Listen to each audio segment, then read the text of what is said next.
నేనిప్పటికీ అదే మాట చెప్తున్నాను. మీరు నమ్మినా నమ్మకపోయినా అదే నిజం.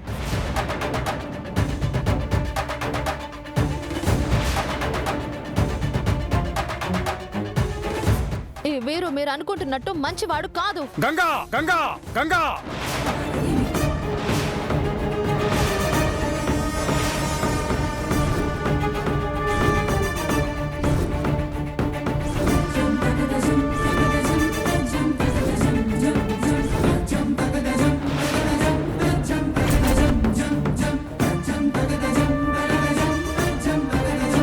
నువ్వెప్పుడు ఏం చెప్పినా ఏం మాట్లాడినా నేను నిన్ను సపోర్ట్ చేస్తూ వచ్చాను.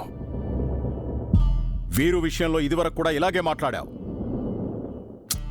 ఏదో అపార్థం చేసుకున్నావు అనుకున్నాను, కానీ పదే పదే అదే జరుగుతోంది. వీరుని ఎందుకు అపార్థం చేసుకుంటున్నావో నాకిప్పటికీ అర్థం కావడం లేదు.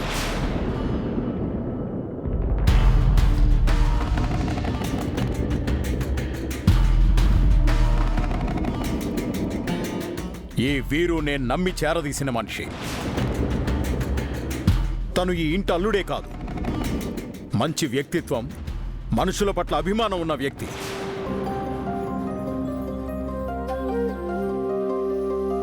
నా కుటుంబ గౌరవాన్ని నిలబెట్టడానికి నేనెంతగా పరితపిస్తానో తను అంతే ఆరాటపడతాడు. అల్లుడిగా కాకుండా కొడుకులా బాధ్యతగా ఉంటాడు. అలాంటి వీరు మీద నీకెందుకింత అనుమానం? అయ్యో పెద్దోరు, అదంతా నటన. మిమ్మల్ని నమ్మించి గొంతు కోయడానికి ఇదంతా చేస్తున్నాడు. ఇప్పటికైనా కళ్ళు తెరవండి.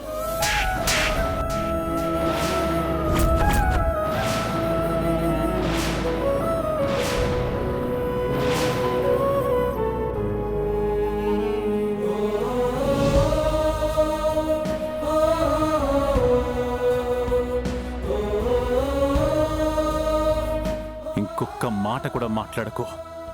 మర్యాదగా వెళ్ళి సారీ చెప్పు. వెళ్ళి వీరుకి సారీ చెప్పు. సారీ చెప్పు.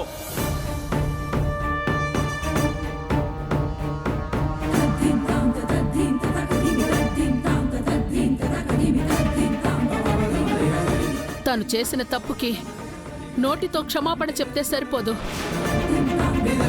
వీరు కాళ్ళు పట్టుకుని ఇంకెప్పుడు ఇలా మాట్లాడను అని క్షమాపణ చెప్పాలి. వదిలేండి అత్తయ్య గారు, నాకెవరి క్షమాపణలు అక్కర్లేదు. తన క్షమాపణతో విరిగి నా మనసు అతుక్కోదు. వదిలేండి. ఎందుకు వదిలేయాలి బ్రో?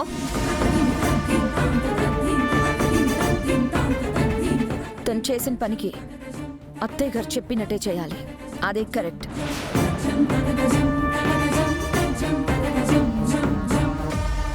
వినిపించింది కదా, వెళ్ళి పెద్దమ్మ చెప్పినట్టు చెయ్యి. వెళ్ళో.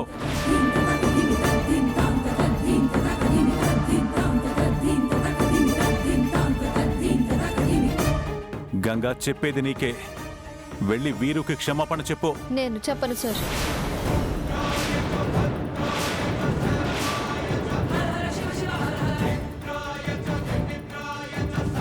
ఏమన్నావు? క్షమాపణ చెప్పవా? చెప్పనమ్మగారు. చెయ్యని తప్పుకి నేను క్షమాపణ చెప్పను.